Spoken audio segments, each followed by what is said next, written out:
Mas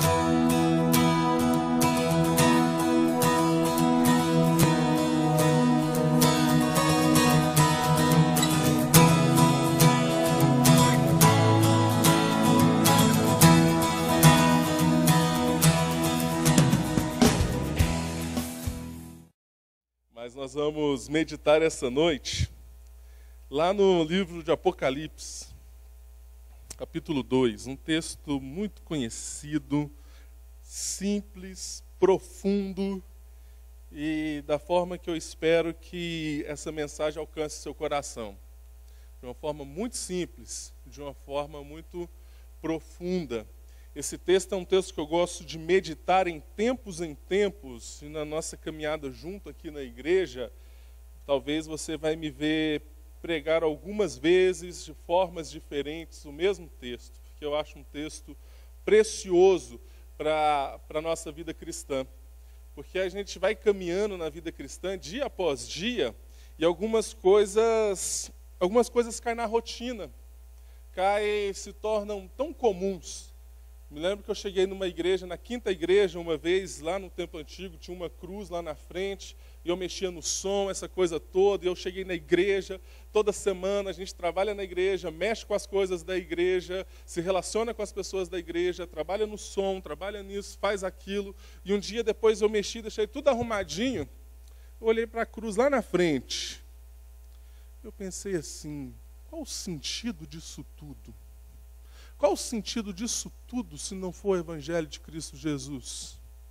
Se o centro de toda a ação, de todo o nosso trabalho, de todo o nosso esforço, não for a palavra de Deus, o amor de Deus em nossas vidas, se não for a igreja manifestar esse amor, então às vezes a gente cai no cotidiano, a gente cai na rotina cristã, e isso é um perigo, irmãos, que ronda as nossas vidas, e a gente vai falar um pouquinho sobre isso hoje, lendo esse texto aqui, a carta à igreja de Éfeso, que diz assim, Apocalipse, capítulo 2, versículo 1, diz assim: a igreja em Éfeso escreve estas coisas, diz aquele que conserva na mão direita as 7 estrelas, e que anda no meio dos dos 7 candeeiros de ouro. Conheço as tuas obras, tanto o teu labor como a tua perseverança, e que não podes suportar homens maus, e que pusestes à prova os que a si mesmos se declaram apóstolos e não são, e os achaste mentirosos. E tens perseverança, e suportastes provas por causa do meu nome, e não te deixastes esmorecer. Tenho, porém, contra ti que abandonaste o teu primeiro amor. Lembra-te, pois, de onde caíste, arrependa-te e volta à prática das primeiras obras. Se não, venho a ti e moverei e removerei do seu lugar o teu candeeiro, caso não te arrependas. Tens, contudo, a teu respeito, que odeias as obras dos nicolaítas, as quais eu também odeio. Quem tem ouvidos, ouça o que o Espírito diz às igrejas. Ao vencedor, dar-lhe-ei que se alimente da árvore da vida que se encontra no paraíso de Deus. Senhor, essa é a tua palavra, Pai, rica, profunda e eficaz na transformação da nossa mente, do nosso coração, para que nós possamos resplandecer a tua glória. Nos ensina, Pai, a ser igreja. Nos ensina, Deus, a caminhar no seu amor, Pai. Nos ensina, Deus, a olhar para aquilo que importa de verdade, Pai, e a manifestar a sua glória, a fim de que nós possamos cumprir a nossa missão, Pai, de levar a sua palavra e que outros possam vir a conhecer. Em nome de Jesus. Amém. Tiago, eu estou entendendo o que você passou aqui no suor, cara. Eu acho que aqui na frente, o Tiago estava aqui na frente no ensaio antes do culto, gente. Cheguei, ele estava meio suado. Falei, o que foi, Tiago? Você estava Você está aí, aqui é mais quente. Está vendo? Eu descobri isso agora. Então eu entendi por que você estava meio suado. A gente chegou naquela época do ano, né, que tem as cantatas, e a gente vai lembrar do nascimento de Cristo Jesus. E é aquela época também que quando a gente põe na Globo a musiquinha de sempre, né? Hoje é um novo dia, de um novo tempo. É a época do ano que a gente lembra que o Roberto Carlos está vivo, né? Que está aí, que está firme, que está forte. Todo ano ele aparece nessa época. Não estou falando mal do Roberto Carlos não, viu, gente? Eu gosto, tá? Porque vai que tem alguém fã do Roberto Carlos aqui, veio... Calma, viu? E a gente ouve a música da Simone, a gente come panetone, aquelas coisas de Natal, que todo ano a gente faz mesmo. Mas também é aquela época do ano que a gente para e fala assim, o ano voou. A gente já é dezembro de novo. O que eu fiz esse ano? Voou e tudo mais. Agora na internet tem aqueles memes e as figurinhas famosas aí na internet, né? Você começa o ano todo arrumadinho, né? Bonitinho, de gravatinha. Quando acaba o ano, você está todo descabelado, todo amarrotado já. E a nossa vida é desse jeito. Mas é uma época boa para a gente parar para pensar. Boa para a gente parar para recalcular. Para a gente desacelerar a vida. A vida é o ano inteiro acelerada, é o ano inteiro correria, e é esse negócio vai de cá, vai de lá, resolve problema. E é um ano para a gente, uma época para a gente recalcular. Não sei se você já observou, todo mundo hoje aí provavelmente usa o tal do GPS, né? Eu uso o GPS para andar. Porque eu sou tão sem localização, gente, que eu até no celular eu ligo o GPS para me saber aonde eu tenho que ir, na rua e tudo mais. E vira e mexe, quando você sai da rota do GPS, né, ele apita lá, né, recalculando a rota, mudando a rota. E o texto em que nós lemos nessa noite é um apito, é um alerta para a igreja de Éfeso recalcular algumas coisas lá na igreja deles, na vida deles, e que é para nós hoje, é um alerta para a nossa vida hoje também. A igreja de Éfeso é uma igreja muito jóia, uma igreja muito bacana, estava numa cidade grande, assim, como mais ou menos parecida aqui com Uberlândia, porque é uma cidade logística, né, onde chegavam os navios, uma cidade portuária, então transitava muita gente, uma cidade polo, mas por conta de ser uma cidade portuária também é uma cidade muito promíscua. Prostituição ali reinava, a idolatria à deusa Diana dominava o cenário ali da cidade de Éfeso, e nesse contexto todo, nessa cultura, uma igreja joia, uma igreja bacana demais, uma igreja que provavelmente qualquer presbítero aqui queria ser presbítero da igreja de Éfeso, porque tinha muitos elogios, mas existia um grande problema na igreja de Éfeso. Versículo 1, quando Deus manda que João escrevesse para a igreja de Éfeso, ele fala, escreve estas coisas, diz aquele que conserva na mão direita as 7 estrelas e que anda no meio dos 7 candeeiros de ouro. O que Deus, através de João, está dizendo?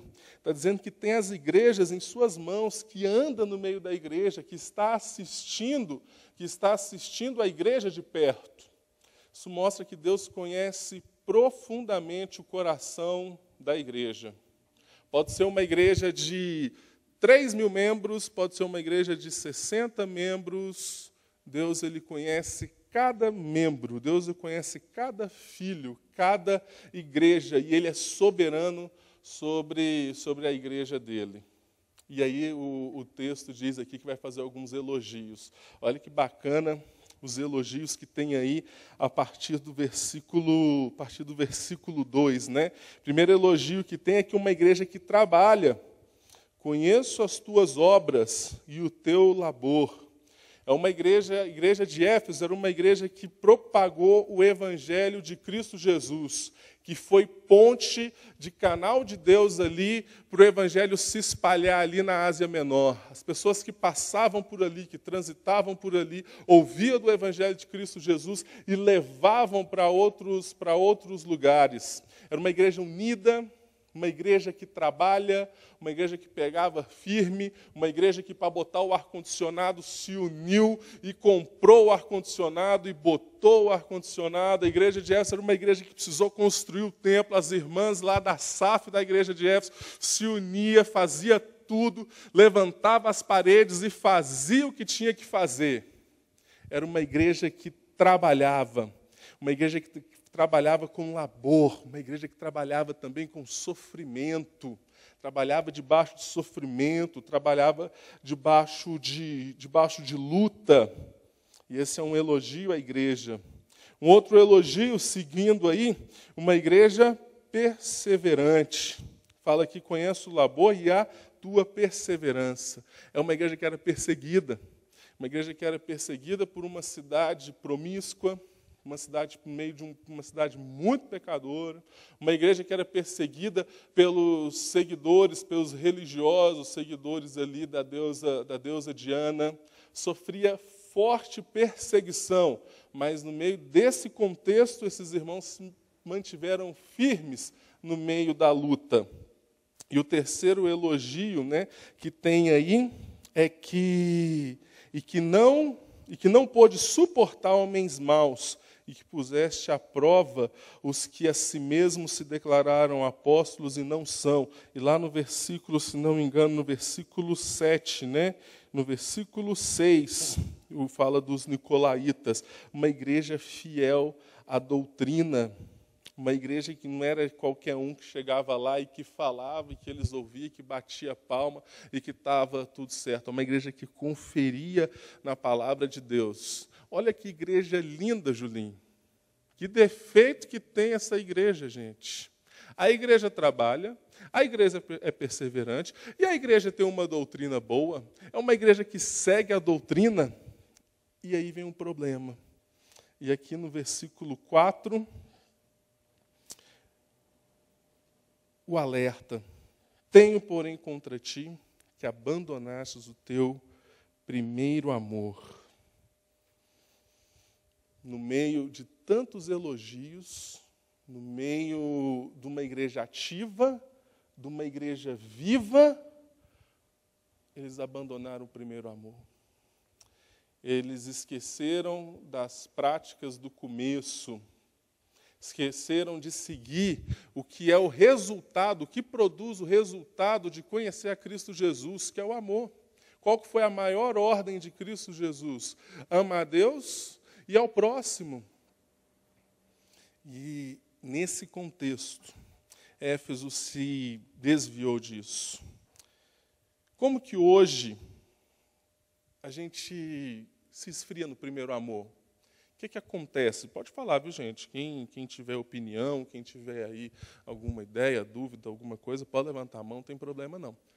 Como que isso acontece na nossa vida hoje? Como que a gente se esfria no primeiro amor? Alguém? Eu separei aqui, olhando para o texto, separei alguns problemas que eu acho que fazem parte, às vezes, na vida cristã, na correria do dia a dia. E aqui eu vejo que um grande problema é quando as qualidades se tornam problemas. É quando aquilo que há de melhor numa igreja se torna aquilo que há de principal, se torna como uma espécie de idolatria, Toma o lugar de Deus, o lugar daquilo que é principal. Quando nós olhamos a uma igreja que trabalha, uma igreja fiel, uma igreja perseverante. Um dos problemas que eu vejo aqui na igreja de Éfeso, que eles abandonaram o primeiro amor, é que houve um grande problema de forma e essência. Qual que é a essência? Cristo Jesus. O mandamento de Cristo Jesus. Aquilo que Deus nos ensinou. Isso é a essência da igreja. Qual que é a forma? muitas formas. Agora, existem formas erradas? Existe. A gente vê doutrina errada aí todo dia. Isso acontece. Mas o presbiteriano, a gente é conhecido como pitbull, assim, dos crentes, né? A gente é bravo, porque a gente se esmera em conhecer a teologia sistemática, e a gente aprofunda no conhecimento da palavra de Deus, das línguas originais, o valor da EBD, e isso é maravilhoso, isso é precioso demais. O problema é quando a forma ela encobre a essência. O problema é quando aquilo que nós temos, aquilo que a essência gerou em nós, que o conhecer a Cristo Jesus trouxe essa paixão pela palavra de Deus, em conhecer a verdade, e aí depois isso se torna ferramenta de orgulho. Aí a essência foi encoberta. Aí perdeu a essência e ficou a forma. E aí começou o problema ali na igreja de Éfeso. A gente pode exortar os nossos irmãos, a gente pode ensinar os nossos irmãos, mas a gente não pode matar os irmãos, gente. Isso acontece na igreja, às vezes, no exortar, no ensinar. Quando nós vemos um irmãozinho na igreja que pecou, que fez algo errado, e às vezes aquilo veio a público, e aquela situação toda, qual o sentimento que nós temos no nosso coração? Se o sentimento for de abraçar esse irmão e falar assim, irmão, vamos caminhar junto. Aí, às vezes, entra nos processos, não vou entrar nisso aqui de disciplina, às vezes acontece isso na igreja, e pode ser um momento lindo na vida de uma pessoa, onde a igreja vai abraçar aquela pessoa para ensinar, para caminhar junto. Isso é disciplina, é discipular, é caminhar junto, mas pode ser um momento terrível para a vida da igreja, quando a palavra, o orgulho se sobrepõe, e a gente vai lá e dá a última martelada na cabeça. E o alerta para a igreja de Éfeso, quando eles perderam o primeiro amor, e eles falaram, vocês trabalham, vocês são fiéis, vocês são perseverantes, mas vocês perderam o primeiro amor. Esse é o problema. E veja quando Paulo escreve a carta a esta igreja, veja o que ele fala lá no capítulo 4, versículo 15. Mas, seguindo a verdade em amor, cresçamos em tudo naquele que é o cabeça, Cristo Jesus. Seguindo a verdade em amor. Podemos manter a nossa forma daquilo que a essência produziu em nós, amar a palavra de Deus, a Escritura, a sã doutrina, os catecismos, enfim, tudo mais. Ser um presbiteriano bonito, lindo, mas não esquecer o amor. Se a nossa doutrina, se a nossa teologia, ela não produz amor, está errado. Está errado. A gente precisa rever algumas coisas na nossa vida. Se o nosso conhecer a Cristo Jesus, conhecer a palavra de Deus, não produz em nós compaixão, piedade, desejo de pregar o Evangelho, compaixão pelos necessitados, se isso não produz em nós, nós precisamos parar para refletir e pensar, se não abandonamos o primeiro amor. Então, que aquilo que nós conhecemos, que o nosso conhecimento, que a nossa paixão que o presbiteriano tem pelo conhecimento da sã doutrina, da palavra de Deus, isso é maravilhoso, gente. Em um tempo onde a gente vê cada asneira sendo pregada, mas que isso produz em nosso coração o amor que esteve em Cristo Jesus. Para com os nossos irmãos aqui dentro, para com os nossos irmãos perdidos, para com os necessitados. E esse eu acho que é algum dos problemas que levou a igreja de Éfeso. Quando eu olho o texto, quando vejo ele falando dos elogios e dizendo que eles se esfriaram no primeiro amor, Eu vejo que um grande perigo que a igreja de Éfeso passou e que a gente passa o primeiro é esse que eu falei, forma e essência, e o segundo é o relacionamento com o sagrado.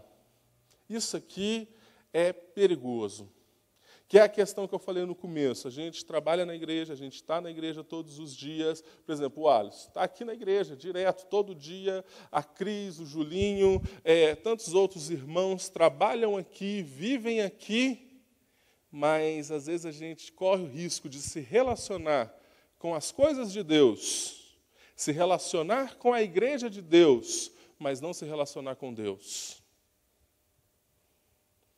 Podemos estar aqui trabalhando, cantando, fazendo, criando, enfim, abrindo, fechando a igreja, trabalhando com tudo que é de Deus, mas não se relaciona muito com Deus.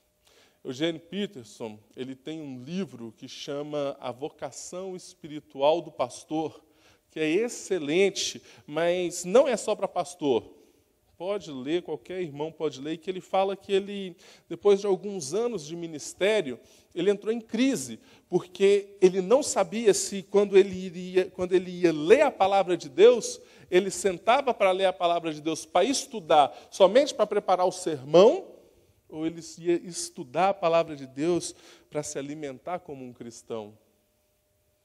Então, qual que é o perigo? Qual foi a crise de Eugene Peterson? Se relacionar com a Bíblia como um instrumento de trabalho, que ele utiliza domingo após domingo, semana após semana, para trazer a mensagem. E aí, nesse livro, ele vai tratar sobre essa crise aí, sobre esse problema na vida cristã. Mas quando nós olhamos aqui para a igreja de Éfeso, uma igreja ativa, uma igreja que está envolvida, uma igreja que está trabalhando, uma igreja que eles podem bater no peito e falar assim: eu sou um cristão jóia, eu sou um cristão bom, eu vou na escola dominical, eu leio a palavra de Deus, eu sou um excelente dizimista, mas aquilo com que eu me relaciono, com as coisas de Deus com que eu me relaciono, não está produzindo em mim o caráter de Cristo Jesus, não está produzindo em mim um amor.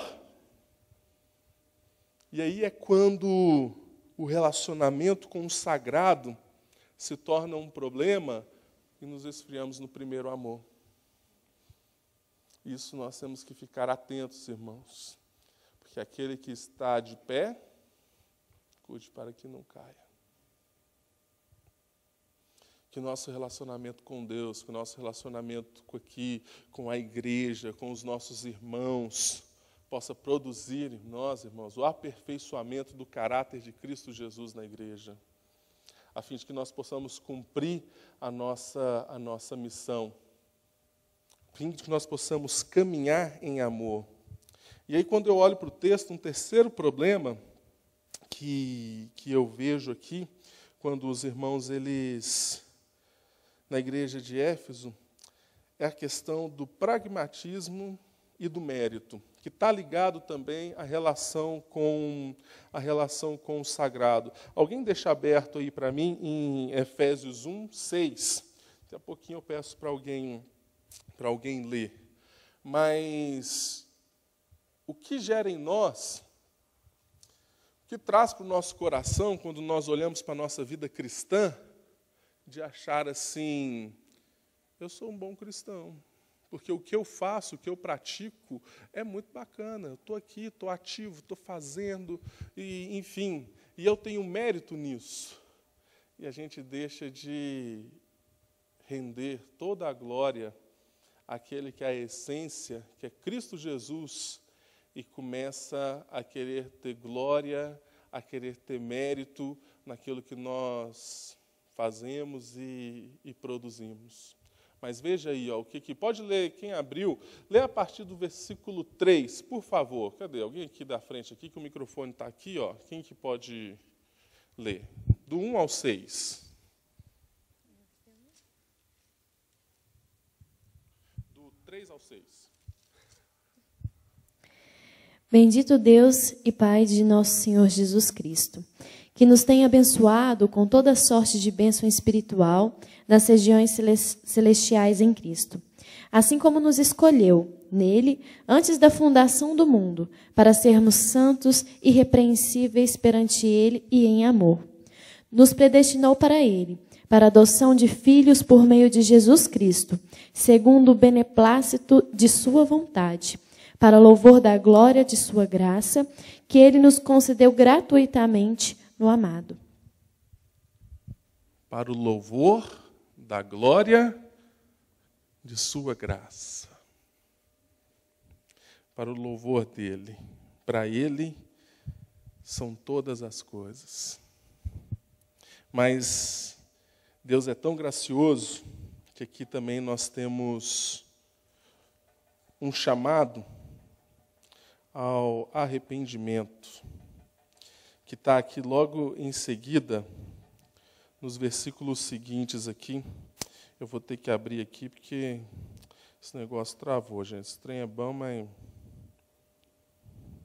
Versículo 4, versículo 5. Na nossa rota, quando Deus nos chama para recalcular a nossa vida, quando depois de pensar nisso tudo, e de pensar onde a gente se encaixa nisso tudo na vida cristã, se nós não estamos nos relacionando apenas com os sagrados, se nós não estamos vindo à igreja somente por vir, semana após semana, saber que isso tudo precisa criar em nós o sentido de aperfeiçoar a nossa vida cristã, o caráter de Cristo, o amor de Deus em nós, e aí que Deus ele chama a igreja de Éfeso e ele chama as nossas vidas também a um profundo arrependimento e a seguir.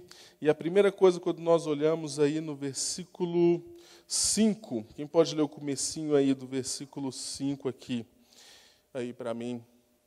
Aqui, pode ler em voz alta aí, Cris. 5. Não, só pode ler todo. Lembra-te, pois, de onde caíste, arrepende-te e volta à prática das primeiras obras. E, se não, venho a ti e moverei do seu lugar o teu candeeiro, caso não te arrependas. Tem 3 exortações aí, nesse versículo, que no final de ano, nesse tempo, leva a gente a pensar. Primeira coisa que tem aí é: lembra-te, pois, de onde caíste. Na nossa vida cristã, em tudo na nossa vida, às vezes a gente tem que parar. Parar, desacelerar, refletir, ver onde a gente está errando, ver onde a gente pecou e voltar. Me lembro que, uma época, eu fui criado na igreja, fui criado aqui nessa igreja, e um tempo eu me desviei. E um amigo meu, missionário, ele me procurou, me ligou, e ele falou assim para mim: Bernardo, lembra daquilo que você falava que queria ser? Eu sempre falei que queria ser pastor, e aí durante um tempo fiquei naquela crise, né, de rebeldia. Não quero isso para mim, não. E ele falou assim para mim: você precisa lembrar aonde você deixou o machado cair. Onde foi que as coisas, onde foi que o orgulho, aonde foi que as coisas começaram a dar errado. E a gente está num final de ano e é um tempo bom para a gente fazer isso, né? Para a gente parar para refletir o que está de errado na nossa vida, para a gente voltar. E esse é a segunda exortação que tem aqui. Arrependa-te e volte à prática das primeiras obras. Arrepender fala de mudança de vida, gente. Fala de mudança de atitude. Fala de voltar ao primeiro amor. E que nós possamos refletir nisso. Eu refleti aqui em todo esse texto, visando o relacionamento com a igreja, né, dos nossos cristãos, nós como cristãos, falando dessa forma aqui dos problemas que eu levantei, mas que isso aqui é da nossa vida. É da nossa vida cristã em tudo que é lugar que a gente vai. Porque não tem como a gente dividir a nossa vida cristã. Às vezes a gente quer dicotomizar a nossa vida, né? Dividir, não, eu tenho a minha vida cristã, tenho a minha vida particular, tenho a minha vida na faculdade. Isso não acontece não, gente. A vida ela é uma só. E nós precisamos, às vezes, parar e refletir. E ver que nós conhecemos a Cristo Jesus. Que Ele nos chamou. que Ele resgatou a nossa vida, mas tem um objetivo, tem uma missão, que é manifestar o amor dEle. E essa foi a exortação para a igreja de Éfeso. Como é que está a nossa vida? Como é que está terminando o ano? Como é que está terminando depois de um ano aí na igreja, caminhando? Tempo da gente parar e refletir, então, pedir para Deus tocar no nosso coração, na nossa mente, trazer aquilo que Ele quer que seja transformado, mudado, para que nós possamos manifestar a glória dEle. Queria dar um tempo para você refletir nisso que a gente falou.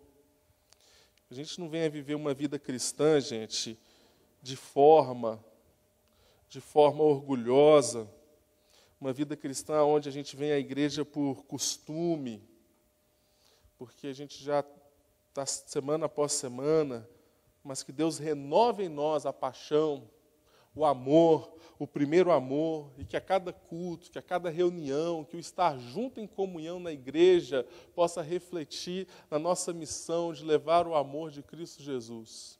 E que nós possamos seguir a instrução que Paulo deu a esta igreja, e que essa igreja se esqueceu, e que aqui o João alerta, que é retornar ao primeiro amor.